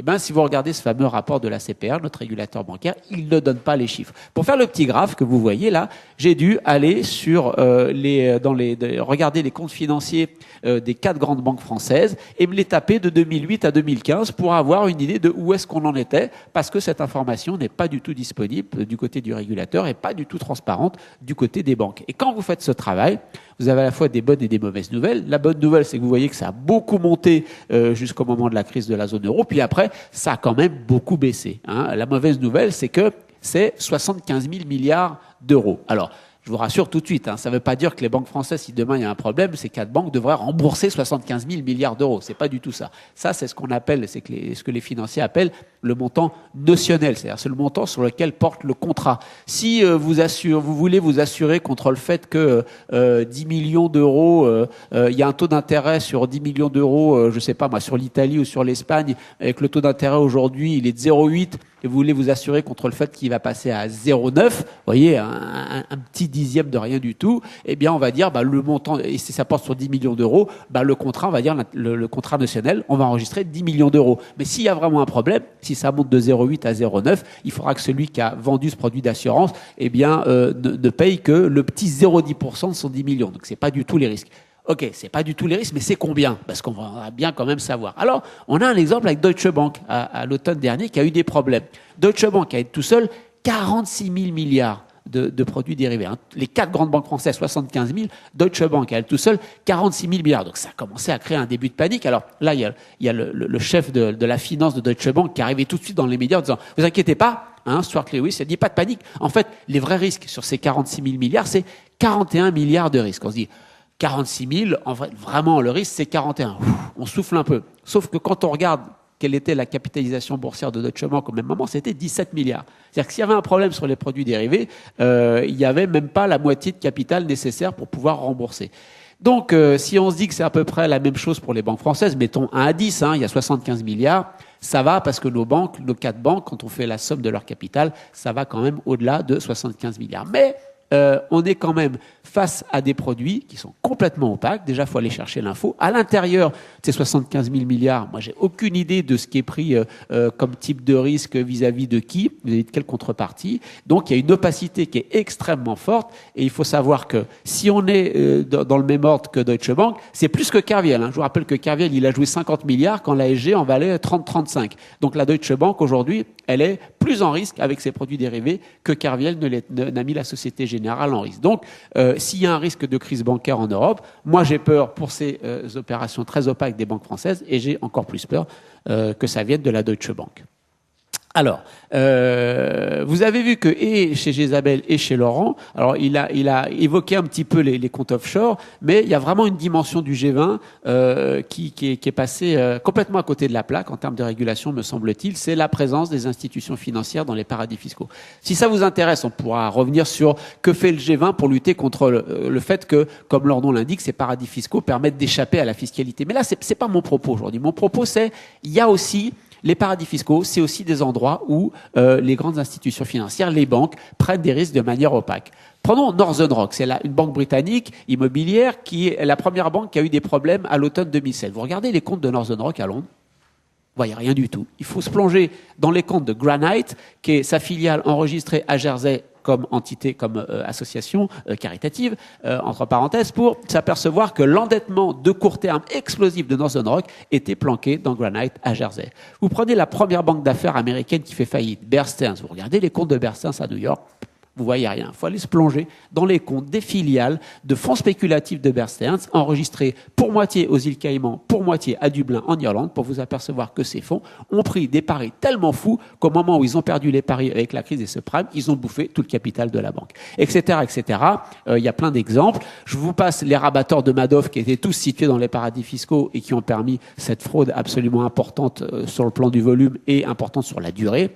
Et on a même eu un rapport des ONG françaises l'année dernière, puisque vous savez que l'une des avancées quand même, ça a été poussé par la France, repris par l'Europe, ça a été de demander aux grandes banques européennes de donner pour tous les pays où elles sont implantées, paradis fiscaux ou pas, le montant de leur chiffre d'affaires, le nombre de personnes qu'elles emploient, les profits qu'elles réalisent et les impôts qu'elles payent. Et là, quand on reprend, donc ces données, elles sont publiques, elles sont sous format PDF, pour faire le travail, les ONG ont dû ressaisir les milliers de lignes d'informations données par les banques, qui n'ont pas voulu évidemment qu'on fasse ce travail, mais les ONG ont pris des petites mains, qui ont travaillé pendant tout l'été et ont permis de sortir ces stats, et on s'aperçoit quoi? Un tiers des profits internationaux des grandes banques françaises sont réalisés dans les paradis fiscaux. Les activités, quel type d'activités sont dans les paradis fiscaux? Les activités parmi les plus risquées des banques. Donc on est dans des territoires opaques où il y a des opérations risquées, pas très rassurants. Et en plus, vous avez le Guinness Record le Guinness Book des records mondiaux. Vous regardez l'Irlandais de BPCE, il est 31 fois plus rentable que n'importe quel autre salarié de la banque, si vous prenez en moyenne. Ce qu'il rapporte, c'est absolument incroyable. Donc, soit l'Irlandais est d'une efficacité redoutable, soit il y a des petits machins bizarres qui font qu'on transfère de manière artificielle des profits et de l'activité. En Irlande, je penche pour ma part plutôt, vous l'avez compris, pour la deuxième explication. Est-ce que, pour terminer, on voit déjà qu'il y a des insuffisances dans ces régulations, il y a déjà des trous, et est-ce qu'on n'est pas déjà rentré dans un nouveau cycle de dérégulation? De ce point de vue, depuis le début de l'année, on n'a eu que des mauvaises nouvelles.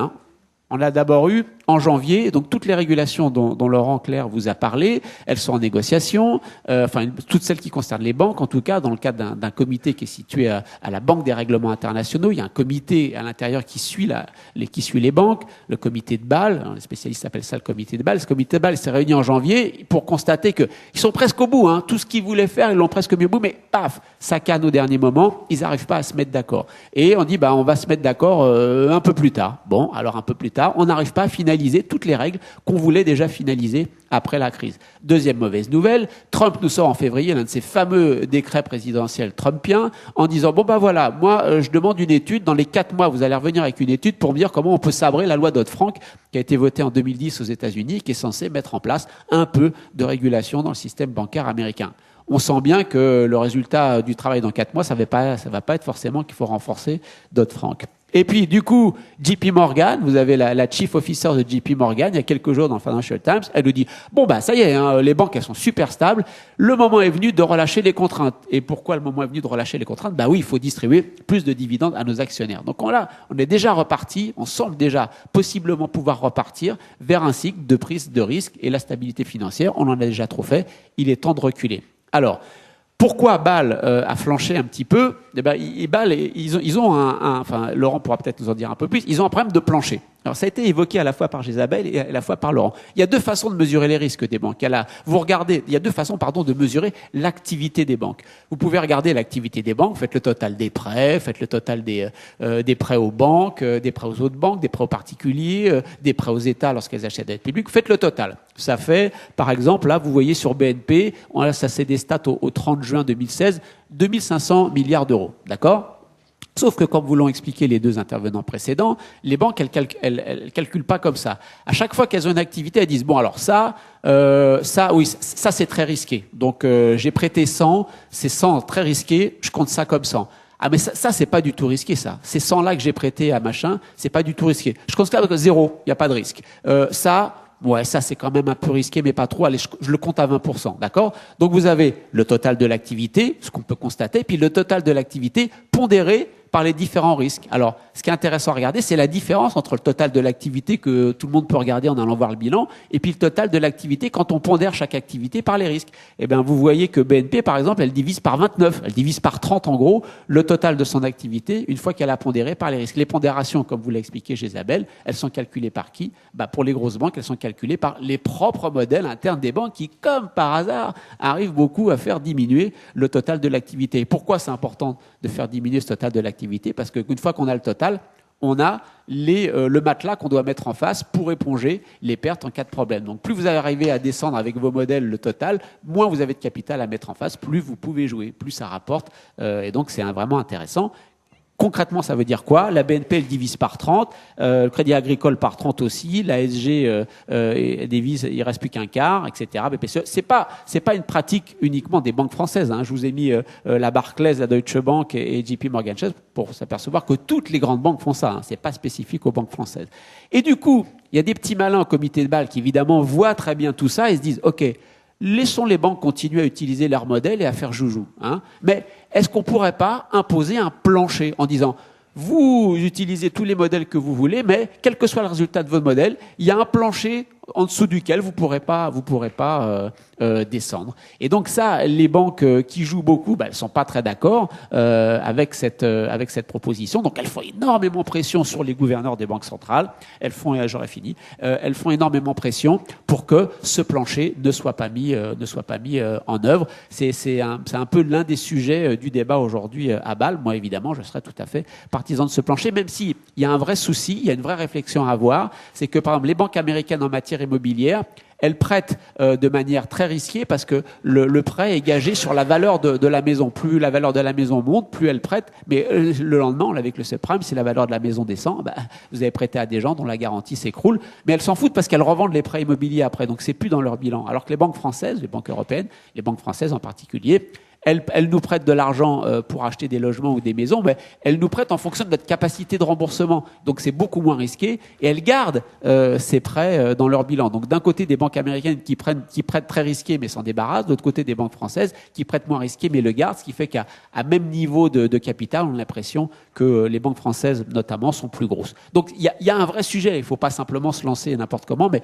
il y a un problème au final qui est que on n'arrive pas à terminer cette régulation. Du côté de Trump, il faut quand même rappeler que la loi Dodd-Frank, elle a été votée par le Congrès américain, l'Assemblée nationale et le Sénat, l'équivalent aux États-Unis, qu'il n'y a qu'une loi aux États-Unis qui peut défaire une loi. Et au Sénat, il faudra une majorité de 60 sénateurs, les républicains, ils en ont 52. Je vois mal quand même qu'il y ait 8 démocrates qui soient d'accord pour flinguer Dodd-Frank. Donc peut-être qu'est-ce qu'on aura? On aura un allègement des contraintes pour les plus petites banques, peut-être une application assez molle de la loi, peut-être pas sa remise en cause totale. Et donc, il me semble que pour terminer ce dernier slide, il y a quand on réfléchit à la régulation financière, il y a un problème que Franklin Roosevelt avait bien mis en évidence. Roosevelt, il a dit Et c'était vrai dans la banque des États-Unis des années 20, mais c'est vrai aussi juste avant les subprimes. On ne peut pas avoir à la fois des banques stables, rentables et qui offrent un crédit peu cher. Pourquoi ? Parce que vous voyez que les banques, à la fin des années 20 et juste avant les subprimes, elles sont super rentables, des taux de rentabilité énormes. Et elles sont prêtes à faire n'importe quoi, à distribuer tout ce que vous voulez, elles sont prêtes à offrir des crédits peu chers. Mais tout ça est lié au fait qu'elles ont pris des risques fous, donc elles sont instables. Et Roosevelt a très bien compris ça. Il a remis des nouvelles lois sur plusieurs années pour remettre de la stabilité. Et il a remis des nouvelles lois pour assurer la rentabilité des banques. Il a dit vous n'avez pas le droit de rémunérer les dépôts à vue. Les taux d'intérêt que pouvaient servir sur les dépôts à terme sont plafonnés. Il a bloqué la poursuite de la concurrence des banques. C'était très dur d'ouvrir de nouvelles banques après Roosevelt. Donc il a choisi stabilité et rentabilité, et du coup, rentabilité, ça veut dire que les taux d'intérêt ont été plus chers que ce qu'ils n'étaient avant. Oui, il a accepté que le crédit aux Américains, l'économie américaine, serait plus cher, mais c'était la contrepartie de la rentabilité, de la stabilité. Aujourd'hui, on a le même dilemme. Juste avant la crise des subprimes, elles étaient super rentables, elles offraient du crédit peu cher, mais elles étaient instables. Aujourd'hui, on a les régulateurs financiers qui nous remettent de la stabilité, les banques centrales qui donnent beaucoup de liquidités, et qui fait que le crédit aujourd'hui est très peu cher, les taux d'intérêt sont très très bas, et comme on ne peut pas avoir les trois, c'est la rentabilité des banques qui a baissé. C'est vrai, les banquiers ont raison de le dire, par rapport à avant la crise, la rentabilité est plus faible, mais c'est normal, on est plutôt sur des niveaux de rentabilité acceptables aujourd'hui, et bien évidemment, les banquiers essayent d'être plus rentables. Ce n'est pas en donnant du crédit plus cher, c'est en essayant de casser la stabilité. Voilà le dilemme tel qu'il a été mis en œuvre, qui est présenté par Roosevelt, je pense qu'il est toujours valable aujourd'hui pour comprendre les batailles politiques autour de la régulation bancaire internationale. Merci.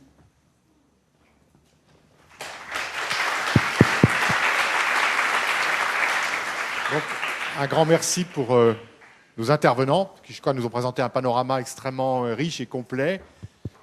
Parfois, peut-être, ça vous paraîtra un peu compliqué, mais je pense qu'ils ont fait un gros effort pour vraiment expliquer simplement ce qui se passe dans cette fameuse sphère financière qu'on trouve parfois un peu opaque. Alors, je crois que là, il est prévu maintenant que nous lisions plusieurs des tweets qui sont arrivés, et ça permettra d'amorcer la discussion avec vous.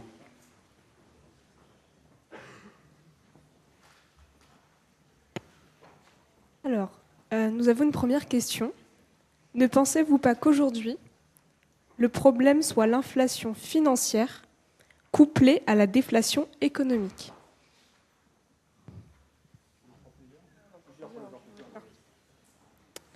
Seconde question. Doit-on supprimer la subvention implicite de l'État aux banques systémiques ?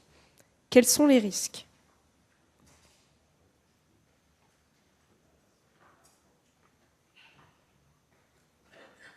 Une troisième question.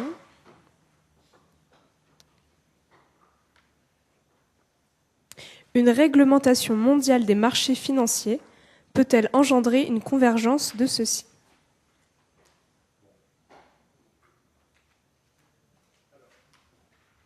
Qui souhaite répondre sur ces questions ?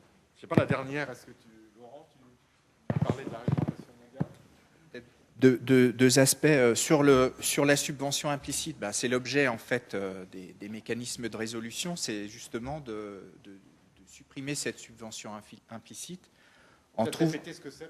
Donc l'idée de la subvention implicite, c'est l'idée de dire que comme l'État intervient en cas de faillite d'une banque systémique, du coup, dans la façon dont on évalue le risque sur les marchés ou par les agences, on considère que le risque de perte ou de défaut de la banque est diminué puisqu'on sait que l'État interviendra pour la sauver.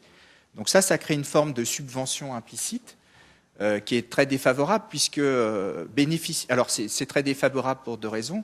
La première, c'est que la banque qui en bénéficie, elle prend encore plus de risques puisqu'elle sait que l'État va intervenir. Donc ça, c'est le premier effet défavorable. Le deuxième effet qui se coule, comme on dit, c'est qu'en fait, cette subvention lui permet en fait de se financer à des coûts moins importants que celui de ses concurrents et donc d'attirer encore plus et de gagner des parts de marché.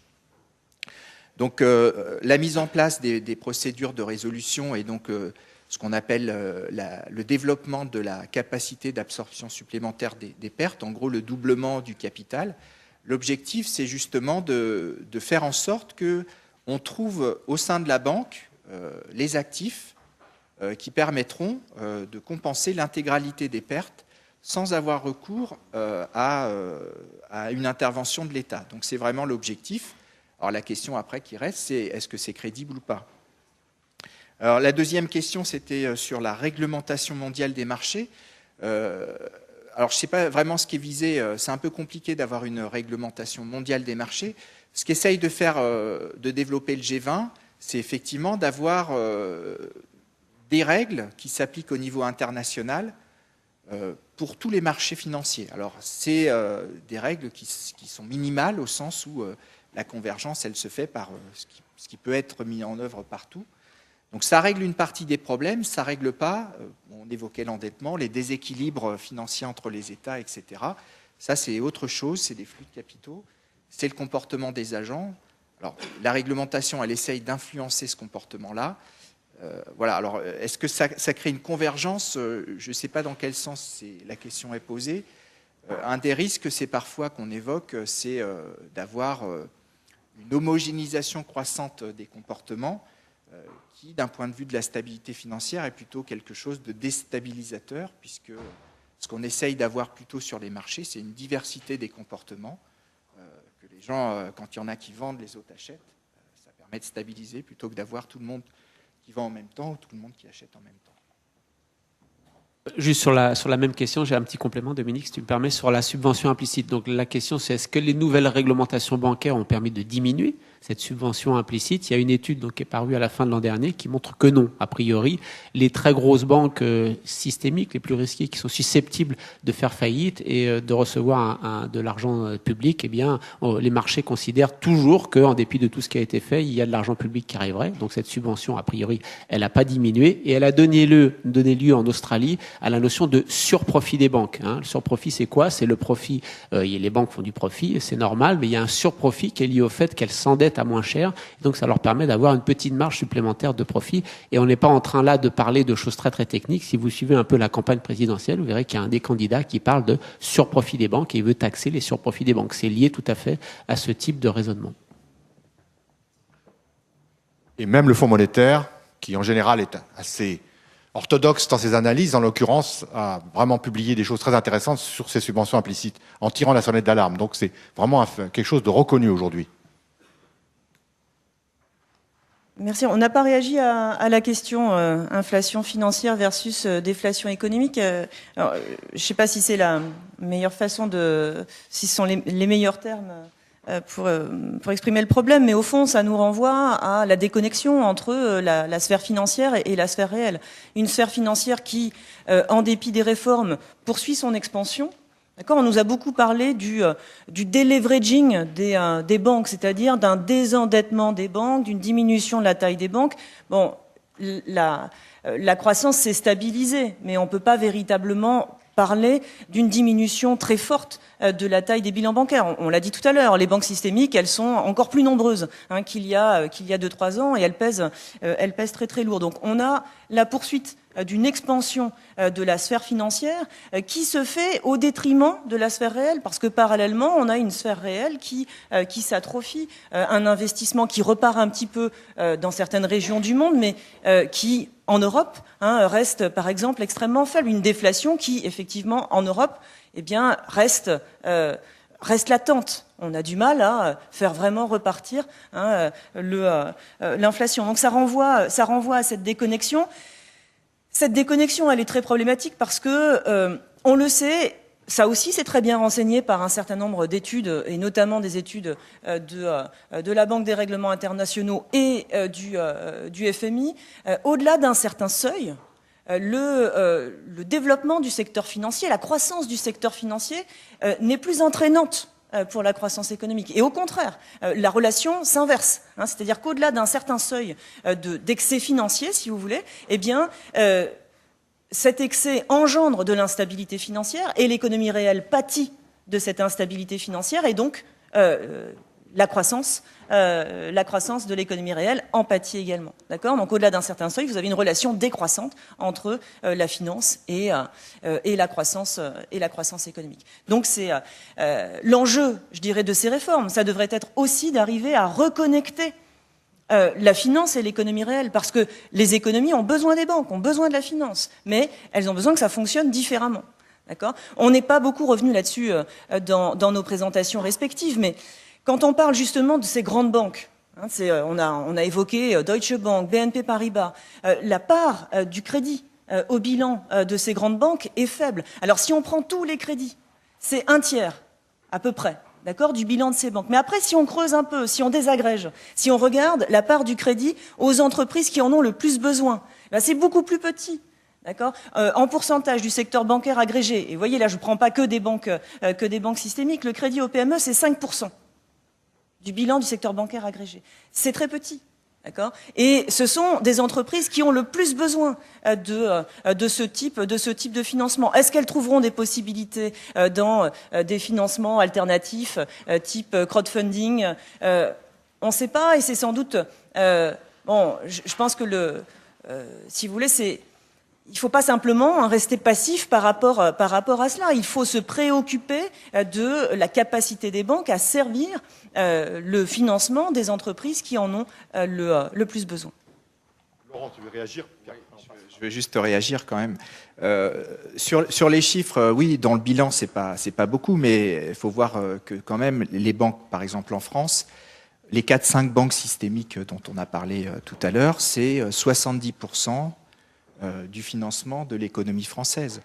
Même si dans la part de bilan, le crédit aux PME est petit, c'est 90% du financement du crédit aux PME. Donc, alors, si cette part de bilan suffit, on enlève tout le reste. Le reste, il sert aussi à d'autres activités qui peuvent être des activités de couverture, de facilitation des prêts, des choses comme ça. C'est pareil, dans le bilan, tout à l'heure, tu évoquais le fait que la dette, ça représente 97% du bilan.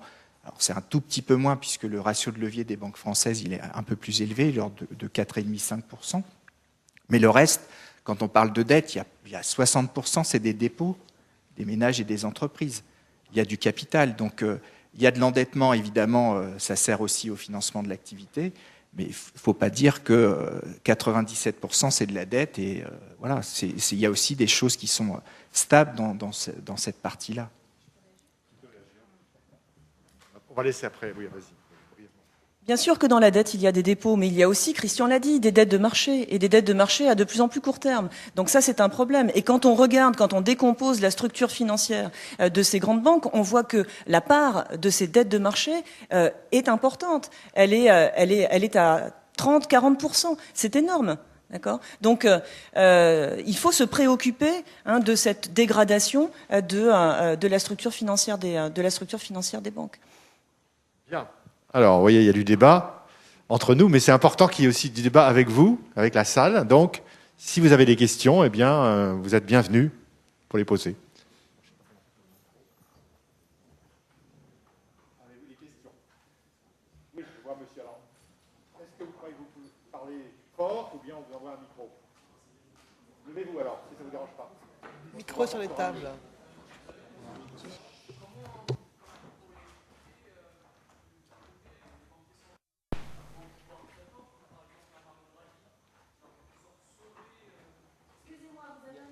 On va vous donner un micro. Il y a des micros. Il y a des micros. Passer le micro. Appuie sur le bouton.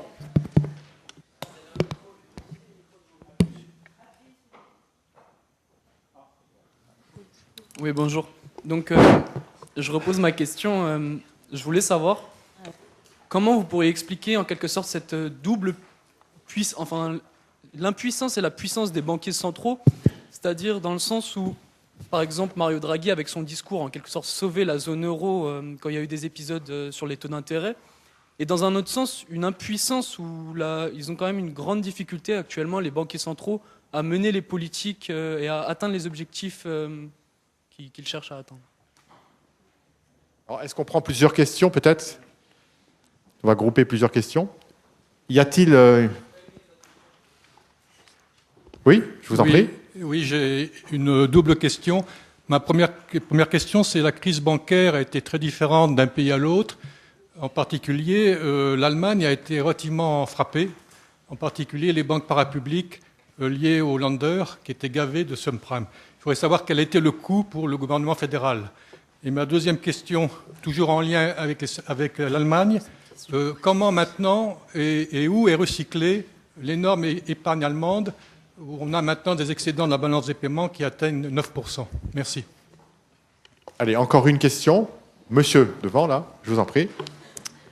Est-ce que vous pensez qu'on pourra avoir une véritable stabilité tant qu'on aura des marchés financiers spéculatifs? Bien. Alors, on va peut-être... Il y aura encore une seconde salve de questions, on aura le temps. Qui veut répondre à ces questions? Sur les banques centrales, alors, est-ce que tu veux... Oui. Sur les banques centrales, puissance et impuissance, en fait, les banques centrales, elles ont différents rôles. Donc, ce que vous évoquez, c'est la puissance en termes de prêteur en dernier ressort, c'est-à-dire qu'effectivement, l'institution qui va être la dernière à pouvoir intervenir pour sauver le système financier, c'est la Banque centrale, puisqu'elle a une capacité, en théorie, illimitée d'injection de liquidités. Donc, de ce point de vue-là, elle est très puissante. Son impuissance après pour l'économie, c'est qu'elle a un instrument qui est le taux d'intérêt. Et puis, quand celui-là ne marche pas, il y a les politiques non conventionnelles. Mais c'est un élément de la politique économique parmi d'autres. Donc, ce n'est pas forcément suffisant pour relancer l'économie. Alors, sur les banques, les Länder, moi, je n'ai pas les chiffres, je ne peux pas vous répondre. Sur les marchés spéculatifs, j'aime pas trop le terme de spéculatif parce que j'ai l'impression que chaque activité humaine, elle est spéculative au sens où on ne sait jamais quel est le rendement ou le résultat d'une action qu'on entreprend, quel que soit le domaine. En économie, dans une association, on ne sait pas si ça va marcher, donc c'est toujours spéculatif. Donc après, il y a cette idée que la spéculation, elle est forcément déstabilisante. Bon, c'est pas toujours non plus le cas, donc...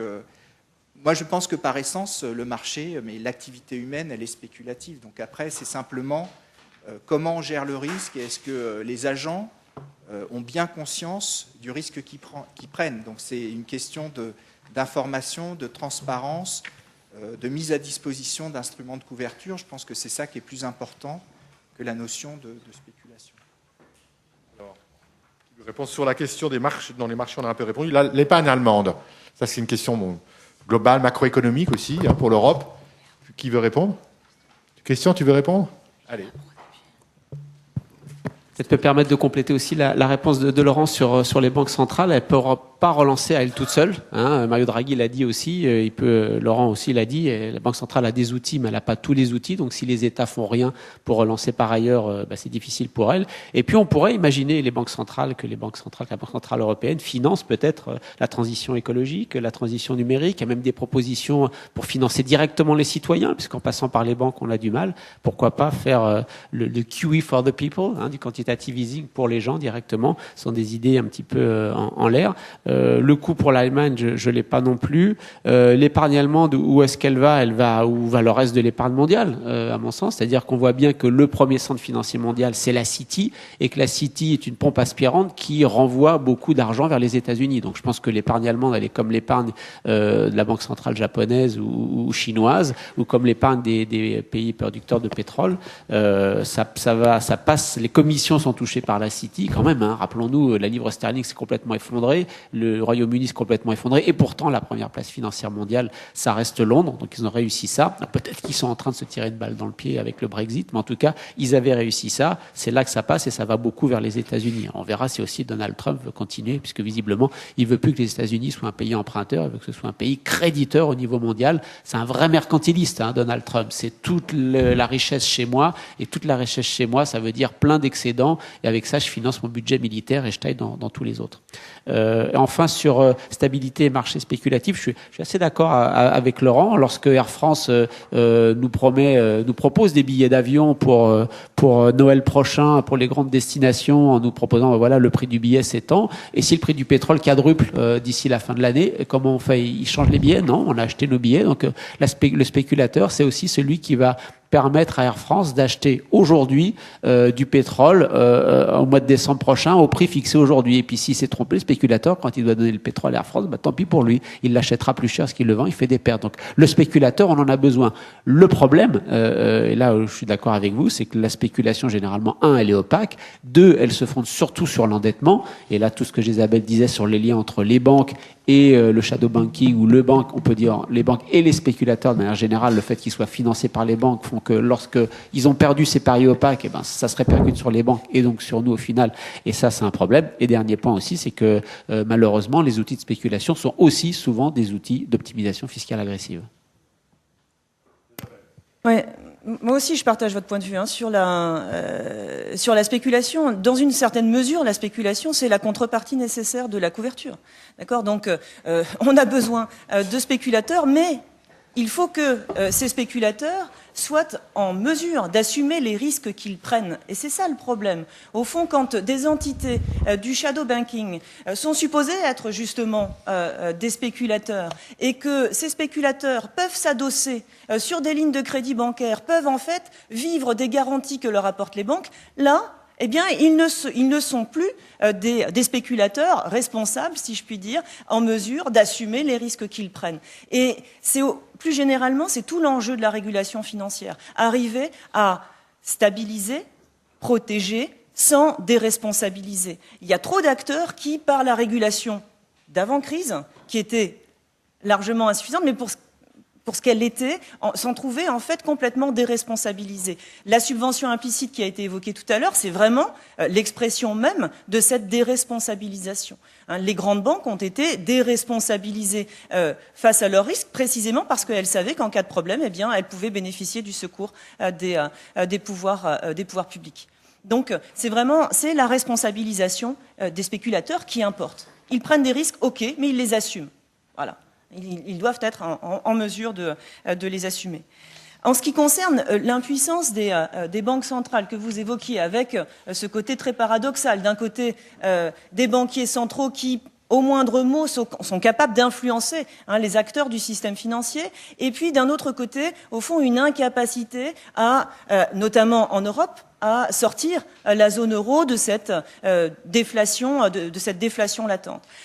Ça a beaucoup à voir avec l'évolution du modèle d'activité des banques, dont on a un petit peu parlé. On n'était pas tout à fait d'accord avec Laurent, mais le fait, si vous voulez, que les grandes banques, qui concentrent la majeure partie du marché, aient une activité très fortement orientée vers les marchés financiers et ne soient plus très connectées à l'économie réelle, au sens où leur job essentiel, ce n'est plus tellement de faire du crédit aux entreprises. Eh bien, ça fait que le canal de transmission de la politique monétaire et de la politique monétaire non conventionnelle se trouve considérablement obstrué par cette évolution du modèle d'activité. C'est-à-dire que quand les banques voient considérablement s'assouplir leurs conditions de refinancement, ça ne va pas les amener pour autant à faire davantage de crédit. Ça va surtout les amener à continuer de développer des activités de marché. Alors je dis ça, Laurent peut-être voudra réagir parce que le crédit toutefois repart un peu, mais là aussi il faudrait un peu désagréger et regarder ce qui repart le plus. Au niveau du crédit, ce qui repart le plus, c'est plutôt la partie crédit immobilier. Et ça, eh bien, c'est la partie qu'il faut surveiller comme le lait sur le feu. Pourquoi ? Parce que, généralement, les grandes crises financières, elles sont précédées de boom immobiliers, d'accord, qui sont nourris par le crédit immobilier, bien sûr. Donc, vous voyez que ça a beaucoup à voir, cette impuissance que vous pointiez des banques centrales a beaucoup à voir avec l'évolution du modèle d'activité des banques et donc beaucoup à voir aussi avec la capacité de la régulation à transformer ces modèles d'activité et à les reconnecter à l'économie réelle, et on en est loin. Alors, est-ce que vous permettez, peut-être on a quelques minutes à peine, une ou deux questions pour ceux qui seraient frustrés de ne pas avoir posé de questions. Oui, monsieur. Oui, bonjour, Guillaume Gilquin. J'ai une question sur la gestion des risques et donc ces modèles de risque pour les ratios de fonds propres. J'ai bien compris que pour les banques, par nature, c'est une activité risquée, donc c'est logique d'avoir un ratio avec un actif pondéré des risques. Mais pourquoi il n'est pas possible d'imposer des modèles externes de pondération de ces risques aux banques de manière harmonisée ? Puis sinon, j'avais un élément de réponse pour la question sur les banques allemandes, parce que j'ai en fait écrit un article sur le sujet, là, sur les banques allemandes. Il date un peu de 2013 dans la revue d'économie financière. Et de mémoire, l'impact a été... Alors c'est un peu compliqué parce qu'il y a une partie perte latente et puis une partie participation dans les banques et on ne sait pas... ce qui compte, c'est au moment de la sortie. Mais de mémoire, les pertes latentes en 2012, elles étaient environ 20 milliards d'euros du côté du Bund.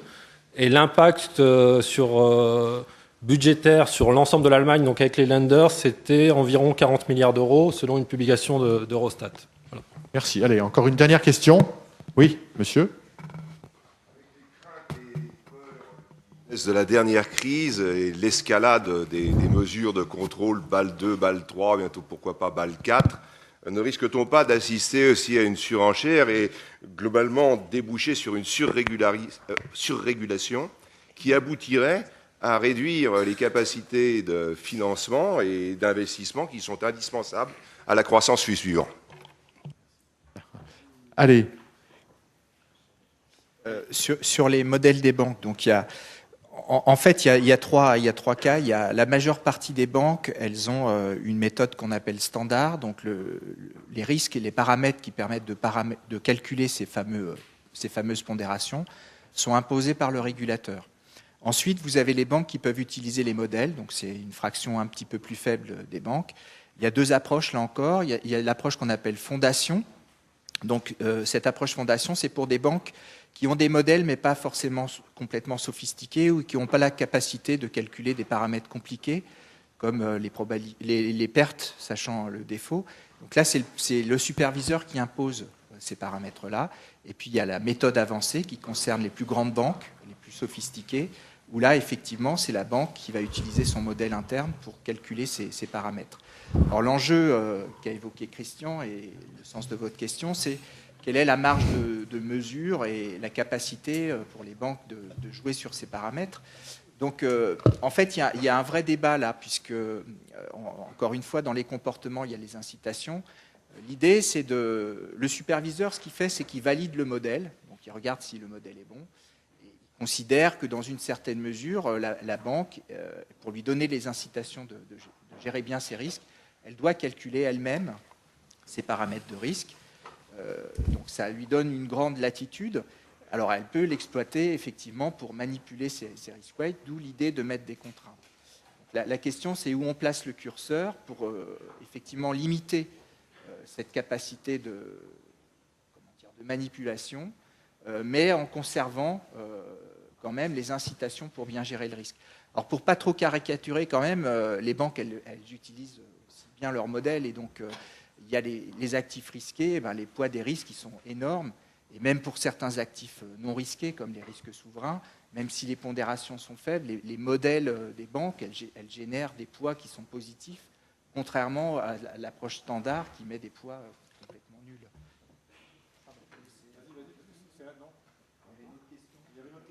La surenchère en matière de régulation qui pourrait freiner les prêts des banques et donc l'activité. C'est un argument qu'on entend assez souvent. Il y a même un candidat, là, par exemple, qui a fait une belle déclaration aux élections présidentielles en disant que les banques étaient surrégulées et qu'il faudrait alléger.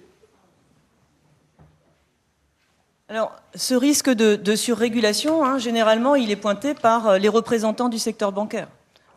C'est la parade, le bouclier préféré du lobby bancaire pour essayer de contrer les avancées en matière de réglementation. Est-ce qu'on fait face aujourd'hui à un risque de surrégulation? Je pense qu'on est plutôt à l'aube d'une nouvelle dérégulation financière. D'accord? Donc, est-ce que véritablement les réformes ont été poussées, si vous voulez, à un point tel que aujourd'hui les banques seraient assommées par ces nouvelles réglementations? Non, quoi qu'elles en disent. Si l'on regarde les études d'ajustement du comité de Bâle, on voit que l'ajustement des banques aux règles de Bâle 3 s'est fait assez rapidement. Alors, on peut s'en réjouir d'un certain côté, mais d'un autre, on peut se dire que c'est bien là la preuve qu'en fait, cette nouvelle pression réglementaire n'était pas si forte. D'accord. Donc, risque de surrégulation, on en est vraiment loin. Et bon, il faudrait, si vous voulez, qu'on arrive quand même à s'extraire de la rhétorique du lobby bancaire qui consiste à essayer de nous faire voir systématiquement la réglementation comme à l'origine d'un effet pervers fatal, d'accord, ou de nous faire voir la réglementation comme quelque chose qui nuira forcément au financement de l'économie, qui nuira forcément à la croissance, alors que ce dont souffrent aujourd'hui nos économies, c'est plutôt d'un excès financier, c'est plutôt des grands mouvements du cycle financier qui, généralement, les propulsent dans des creux dont elles ne parviennent pas à sortir lorsque l'excès en phase d'emballement parvient, si vous voulez, à une crise financière de grande ampleur. Donc c'est ça qui, aujourd'hui, doit être régulé, en tout cas doit être craint.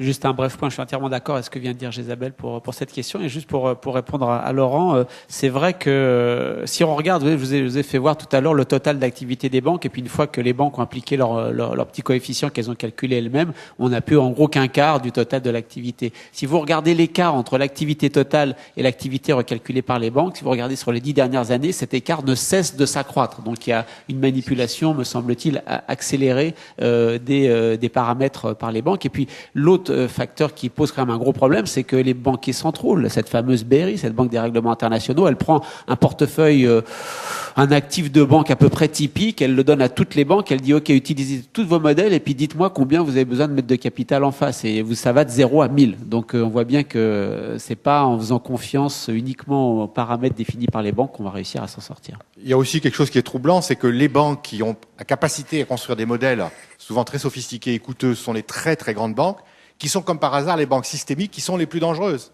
Donc là, est-ce qu'il n'y a pas une contradiction entre dire à ces banques, vous avez les moyens, on vous fait confiance quelque part pour construire vous-même vos modèles, alors que ce sont elles qui, par ailleurs, sont les montrées du doigt comme étant, par tous les acteurs, les autorités internationales et européennes, comme étant les plus dangereuses. Donc il y a un petit problème là, je pense une contradiction dans la philosophie. Tu veux réagir à ça peut-être? Tu n'es pas d'accord? Non, je ne suis pas un défenseur du capital, mais une banque systémique, elle est systémique parce qu'on l'a définie comme systémique. Une banque, elle est systémique parce qu'on l'a définie comme systémique à partir d'un certain nombre de critères. Donc, par exemple, la taille. Donc, elle est grosse, donc elle est systémique. Ça ne veut pas dire qu'elle est intrinsèquement risquée. Là encore, ça dépend de la façon dont elle gère son risque. Et si vous regardez les faillites d'établissements, les grosses banques qui développent une capacité comme ça, certes, elles peuvent manipuler, mais le risque est bien géré. C'est plutôt dans les petites banques que le risque n'est pas bien géré. Donc moi, je ferais quand même un distinguo entre la taille systémique. C'est systémique parce qu'effectivement, si elle fait défaut, c'est une catastrophe, mais la probabilité de défaut de ces banques-là, elle est quand même relativement faible par rapport à d'autres banques qui sont moins bien gérées. Donc je ne ferais pas un lien aussi automatique entre gestion du risque, manipulation et banque systémique. Après, il y a la capacité, évidemment, mais c'est pas si simple. On n'est pas d'accord. Voilà. Bon, écoutez, vous voyez que c'est un sujet passionnant, complexe, qui suscite des débats, mais il faut continuer à travailler là-dessus. Bien sûr, toutes ces questions sont encore ouvertes à bien des égards. J'espère que cette session vous aura un peu éclairé, en dépit de la difficulté du sujet, mais bon, on a essayé de la rendre accessible. En tout cas, vous pouvez aller... Voilà. Allô. Voilà, merci à nos 3 intervenants et merci aux organisateurs d'avoir organisé cette session utile, je pense.